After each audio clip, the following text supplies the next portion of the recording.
जब कोई साधक अध्यात्म के पथ पर आगे बढ़ना चाहता है तो उसे एक स्पष्ट पथ और मार्गदर्शन की आवश्यकता होती है। श्री रामकृष्ण परमहंस की इन शिक्षाओं के द्वारा साधना की प्रारंभिक स्थिति में ही साधक को एक पूर्ण समझ प्राप्त होगी। श्री रामकृष्ण कहते हैं कि सच्ची साधना आत्मविश्वास से शुरू होती है। जब कोई साधक साधना की राह पर बढ़ता है तो सबसे पहले उसे अपने भीतर यह अटल विश्वास जगाना होता है कि वह ईश्वर को प्राप्त कर सकता है। यदि मन में यह भावना हो कि मैं अयोग्य हूं तो साधना आरंभ से ही बाधित हो जाती है। ईश्वर किसी विशेष वर्ग या जाति के नहीं, वे सबके हैं और सबके भीतर हैं। मनुष्य देह मिलना ही साधना के लिए ईश्वर का दिया हुआ अवसर है, इसे खोना नहीं चाहिए। श्री रामकृष्ण कहते हैं कि ईश्वर को पाने की तड़प ही सबसे बड़ा साधन है। जब मन में दृढ़ निश्चय होता है तो परिस्थितियां अपने आप अनुकूल होने लगती हैं। मन को भीतर की ओर मोड़ना ही पहला कदम है। जैसे दीपक की लो बिना हवा के शांत रहती है, वैसे ही साधक का मन अविचल होना चाहिए। प्रारंभ में बार बार मन हटेगा, लेकिन फिर भी अभ्यास के बल पर उसे लौटाना होगा। इस यात्रा में धैर्य, श्रद्धा और निरंतरता अत्यंत आवश्यक है। आत्मविश्वास साधना की आत्मा है और उसके बिना साधना केवल कल्पना बनकर रह जाती है। इसलिए स्वयं को प्रेम से स्वीकार करें और इस सत्य को भीतर बैठा लें कि ईश्वर मेरी आत्मा में ही विद्यमान है। श्री रामकृष्ण कहते हैं कि गुरु के बिना साधना दिशाहीन होती है। साधक चाहे कितना भी विद्वान हो या भावुक क्यों न हो, बिना गुरु के उसकी साधना दिशा और गहराई खो देती है। गुरु साधना के जंगल में प्रकाश की तरह होता है, जो मार्ग दिखाता है और रक्षा भी करता है। श्री रामकृष्ण कहते थे कि गुरु के बिना साधना वैसी ही है जैसे बिना पतवार की नाव। एक सच्चा गुरु केवल शास्त्रों की बातें नहीं करता, बल्कि आपके भीतर सोई चेतना को जगाता है। वह आपके अंदर छिपे ईश्वर के स्वरूप को जानने में मदद करता है। गुरु से मिलना भी तभी संभव है जब साधक सच्चे मन से उसे खोजे। जैसे धरती पर बीज तभी फूटता है जब वह तैयार हो, वैसे ही गुरु भी तभी मिलता है जब मन पात्र हो जाता है। गुरु पर संदेह साधना को नष्ट कर देता है, इसलिए पूर्ण समर्पण आवश्यक है। गुरु केवल बाहरी व्यक्ति नहीं होता, वह आपके जीवन का मार्गदर्शक बन जाता है। साधना में जब कभी भ्रम हो तो गुरु की शरण में जाना ही सच्चा समाधान है।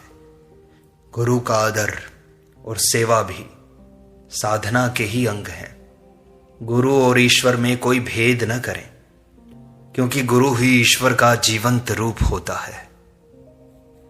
श्री रामकृष्ण कहते हैं कि संयम के बिना साधना की नींव नहीं बनती। साधक को सबसे पहले अपने शरीर और मन पर नियंत्रण स्थापित करना होता है, क्योंकि बिना संयम के साधना एक बिखरी हुई धारा बन जाती है। इंद्रियों की चंचलता साधना की सबसे बड़ी बाधा है, और जब तक इंद्रियां नियंत्रण में नहीं आती, ध्यान संभव नहीं होता। श्री रामकृष्ण कहते हैं कि जो स्वाद के पीछे भागता है वह ईश्वर को नहीं पा सकता। इसलिए साधक को चाहिए कि वह आहार, व्यवहार और विचार तीनों में शुद्धता लाए। नींद, क्रोध, लोभ और आलस्य ये सभी साधना के शत्रु हैं। संयम का अर्थ तपस्या नहीं है, संतुलन है।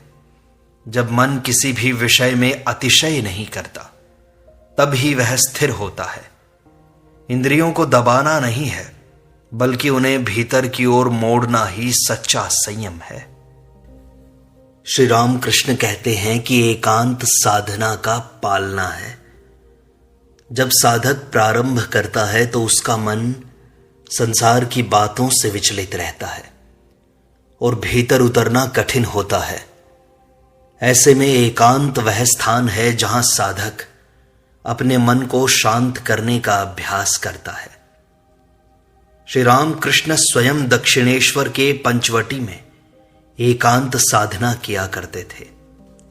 एकांत का अर्थ है संसार से हटकर कुछ समय आत्मा के साथ बिताना। यह बाहर का नहीं, भीतर का एकांत होना चाहिए।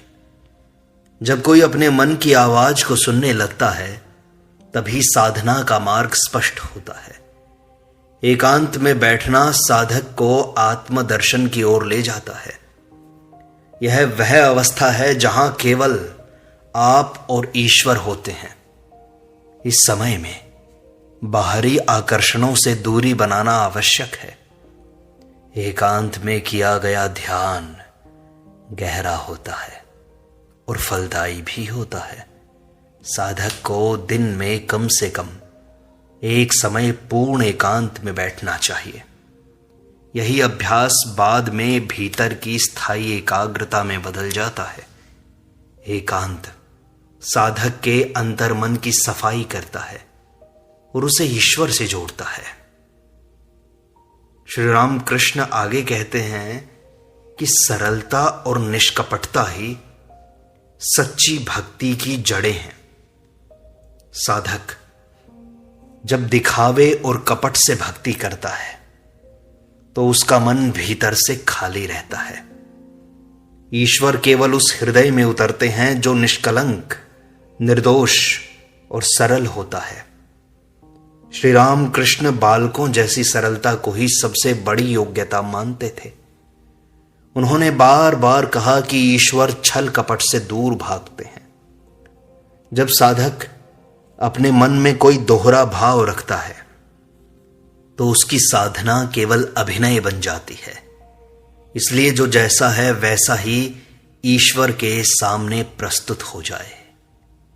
श्री राम कृष्ण आगे कहते हैं, जब से मन में ईश्वर की स्मृति बनी रहती है, जैसे घड़ी में टिक टिक होती है, वैसे ही जब साधक के मन में चलता रहना चाहिए।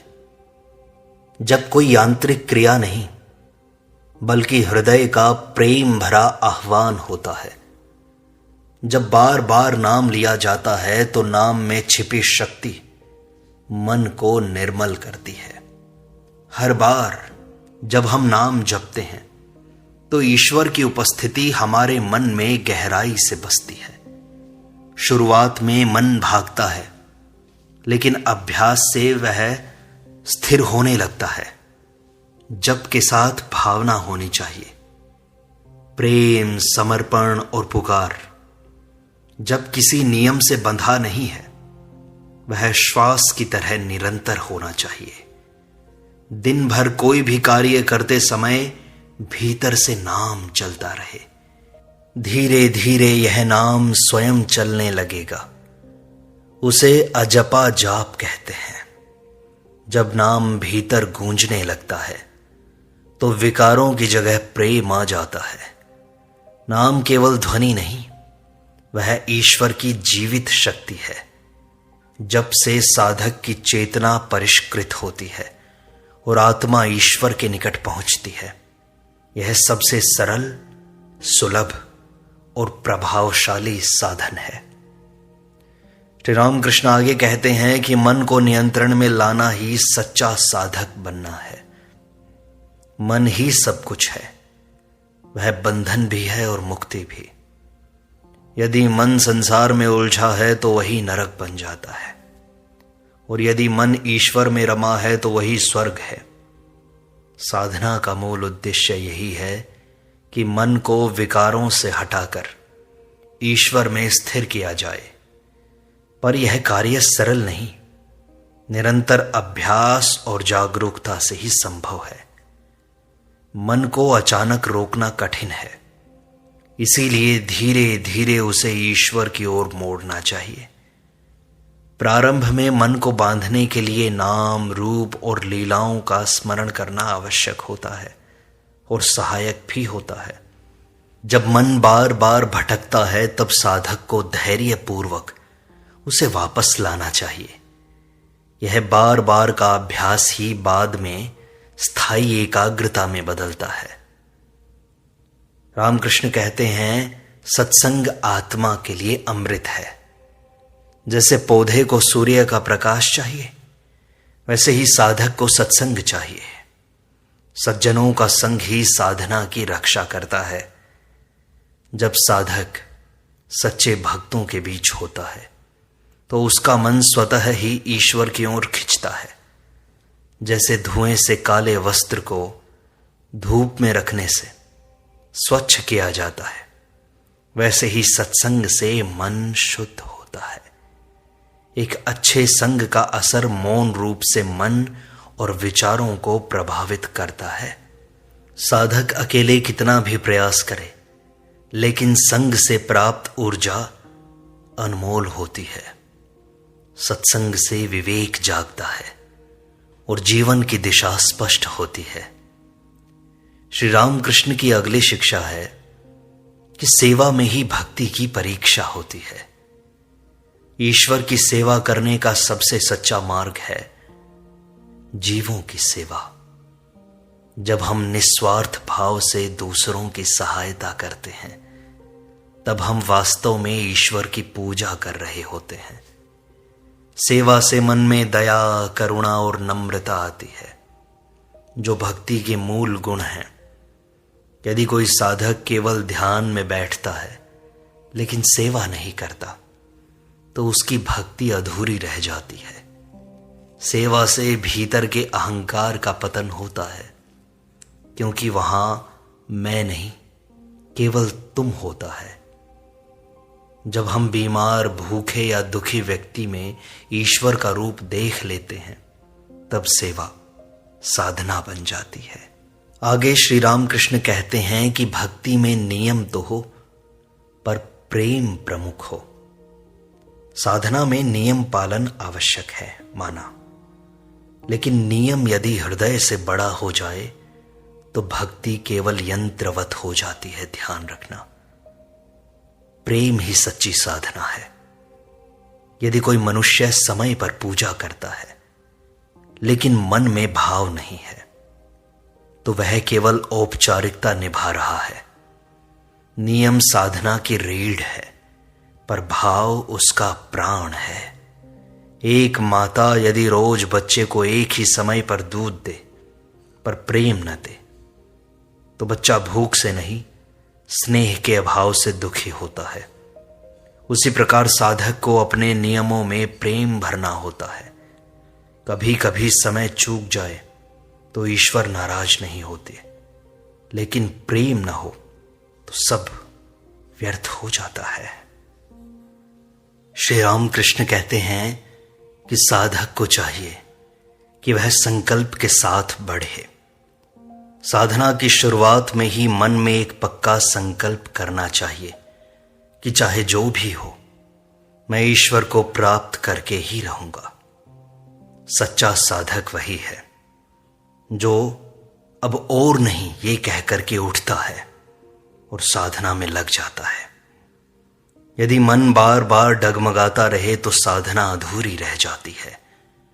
पक्का संकल्प भीतर की शक्ति को जागृत करता है और बाधाओं को पार करने की प्रेरणा देता है। श्री रामकृष्ण की आगे की शिक्षा है, ईश्वर की इच्छा के आगे झुक जाना ही सच्चा समर्पण है। जो जैसा करता है वैसा ही फल उसे मिलता है, पर ईश्वर की इच्छा सर्वोपरि है।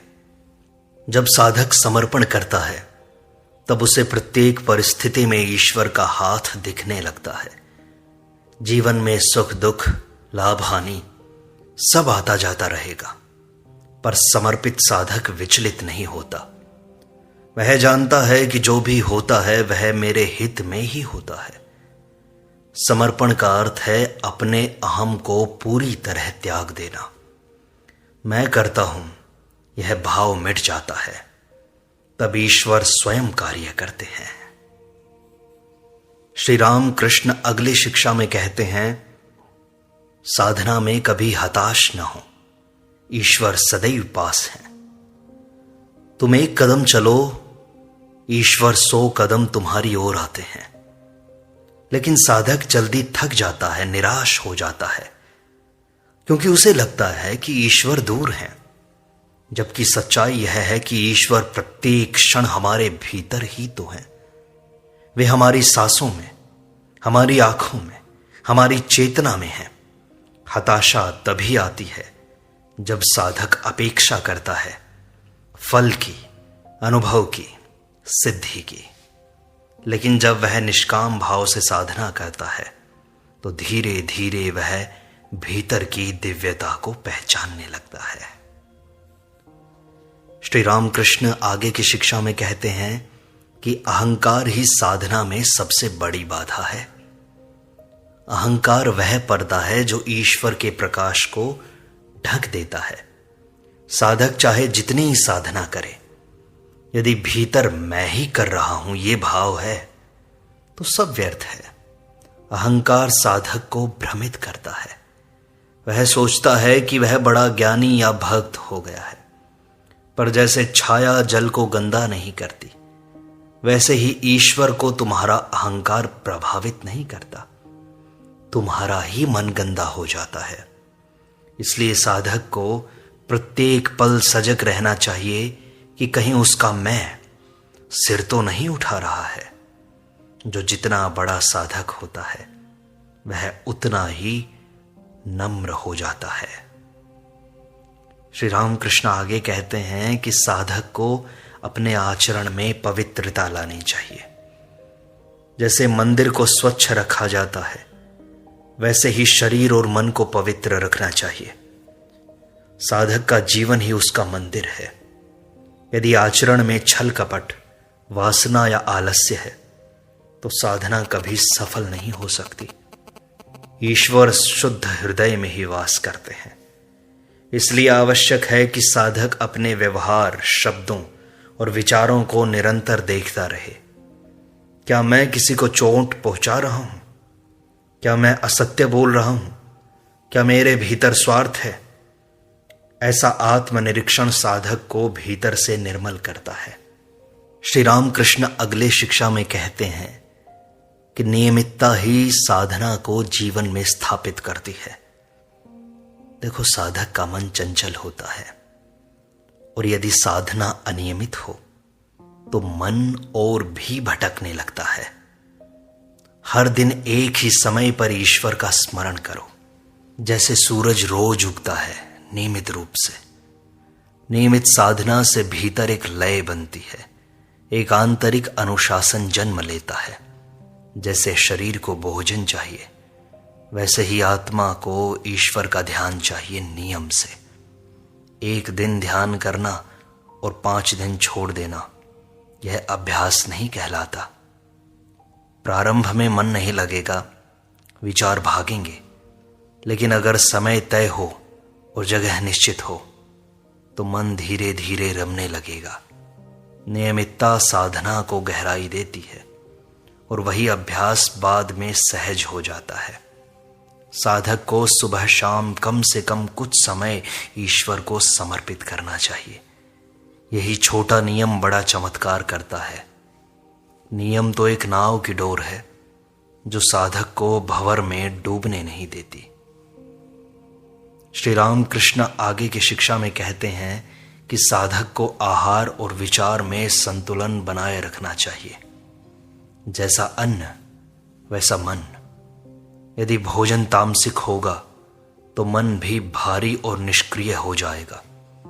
साधक को सात्विक, सरल और संतुलित आहार लेना चाहिए जो शरीर को हल्का रखे और मन को शांत। भूख से अधिक खाना या स्वाद के पीछे भागना साधना में बाधक बनता है। इसी प्रकार मन में भी जो विचार चल रहे हैं वे जीवन को दिशा देते हैं। इसलिए जैसा खाओ वैसा सोचो और वैसा ही बनो। साधक को चाहिए कि वह क्रोध, वासना, लोभ जैसे विचारों से दूर रहे और प्रेम, करुणा, शांति, भक्ति जैसे भावों को पोषण दे। श्री रामकृष्ण कहते हैं कि मौन साधक का अमोघ अस्त्र है। ज्यादा बोलने से मन बाहर की ओर भागता है और मौन से वह भीतर की ओर लौटता है। साधक को चाहिए कि वह अपनी वाणी पर संयम रखे और जब तक आवश्यक न हो तब तक न बोले। जब साधक मौन में जाता है तब वह अपनी चेतना को शब्दों की परतों से मुक्त करता है। मौन केवल बाहरी चुप्पी नहीं बल्कि भीतर की शांति का अनुभव है। इसमें साधक आत्मनिरीक्षण करता है और अपने भीतर के प्रश्नों को सुनता है और उत्तर भी वहीं से प्राप्त करता है। श्री रामकृष्ण आगे कहते हैं कि प्रेम ही साधना का मूल है। जिनके हृदय में प्रेम नहीं वे कितना भी ध्यान करें ईश्वर को पा नहीं सकते। प्रेम ही वह शक्ति है जो आत्मा को परमात्मा से जोड़ती है। साधक को चाहिए कि वह ईश्वर से प्रेम करे जैसे बच्चा मां से करता है, निस्वार्थ, निष्कलंक और पूर्ण समर्पण के साथ। प्रेम में ही भक्ति का जन्म होता है। श्री रामकृष्ण आगे कहते हैं कि कठिनाइयां साधक की परीक्षा नहीं साधना का हिस्सा है। सच्चे साधक की परीक्षा संसार नहीं स्वयं ईश्वर लेते हैं। साधना मार्ग में बाधाएं आएंगी, मन थकेगा, कभी परिस्थिति रुकावट बनेगी, पर इनसे घबराना नहीं है। जैसे तलवार को धार देने के लिए घिसा जाता है वैसे ही साधक को भी परखा जाता है। अगली शिक्षा में श्री रामकृष्ण कहते हैं कि सेवा साधना को कर्म में बदल देती है। जिनमें करुणा नहीं वे साधक नहीं हो सकते। सेवा वही करता है जिसमें प्रेम और दया होती है। जब साधक दूसरों की पीड़ा को अपनी मानकर कार्य करता है तो वह सेवा साधना बन जाती है। सेवा केवल बाहरी कर्म नहीं वह भीतर से बहता भाव है जिससे अहंकार गलता है और नम्रता आती है। श्री रामकृष्ण आगे कहते हैं कि गुरु के प्रति श्रद्धा साधना को पूर्ण बनाती है। गुरु वह नाव है जो साधक को भवसागर से पार कराती है। बिना गुरु के साधक अपने ही भ्रमों में उलझा रहता है। गुरु ही वह दीपक है जो अंधेरे में दिशा दिखाते हैं। लेकिन केवल गुरु को मानना ठीक नहीं है। गुरु पर श्रद्धा करना, उस पर विश्वास करना आवश्यक है। जैसे बीज भूमि पर तभी अंकुरित होता है जब उसे जल और धूप मिले, वैसे ही गुरु की कृपा तभी फल देती है जब साधक पूर्ण श्रद्धा से जुड़ता है। अगली शिक्षा में श्री रामकृष्ण कहते हैं कि साधक को चाहिए कि वह ईश्वर के नाम का जाप निरंतर करे। देखो, नाम ही सब कुछ है। प्रारंभ में नाम में ही राम छिपा है। नाम जब वह साधन है जो हर समय हर स्थिति में संभव है, चलते हुए, बैठते हुए, काम करते हुए। जब साधक ईश्वर का नाम जपता है तब उसका मन धीरे धीरे शुद्ध होने लगता है। नाम जप से विचारों की भीड़ कम होती है और एकाग्रता बढ़ती है। नाम केवल ध्वनि नहीं, वह एक जीवंत ऊर्जा है। साधक को चाहिए कि वह किसी भी एक नाम को पकड़ ले और उसे अपने हृदय में बसा ले। नाम जप एक ऐसी डोरी है जो साधक को ईश्वर से जोड़ देती है, चाहे वह कहीं भी हो। जब मन भटके तब नाम जप का सहारा लो। यह सरल लेकिन गहरा साधन है जो अंत में परम तट तक ले जाता है। अंतिम शिक्षा श्री रामकृष्ण की है कि आत्मा को जानना ही साधना का परम फल है। तुम्हारी आत्मा ही ईश्वर का अंश है, तुम उससे अलग नहीं हो। साधना का अंतिम उद्देश्य यही है कि साधक अपने भीतर छिपे सत्य को पहचाने। जब साधक सब कुछ छोड़कर केवल आत्मचिंतन करता है, तब उसे अनुभव होता है कि मैं शरीर नहीं हूं, मैं यह मन नहीं हूं, मैं वही आत्मा हूं जो सनातन है, और यही बोध मुक्ति है। लेकिन यह आत्मज्ञान तभी संभव है जब साधक निरंतर ध्यान, भक्ति, सेवा और शुद्ध जीवन के माध्यम से भीतर की यात्रा करे। यह यात्रा बाहरी ज्ञान से नहीं, बल्कि आत्मा की अनुभूति से पूरी होती है। ईश्वर को पाना ही जीवन का लक्ष्य है, बाकी सब माया है। इसलिए साधक को कभी लक्ष्य नहीं भूलना चाहिए। यही साधना का सार है। आत्मा को जानो, वही परमात्मा है। आशा करते हैं कि इससे नए साधकों को एक मार्गदर्शन मिला होगा और पुराने साधकों की साधना पुष्ट होगी।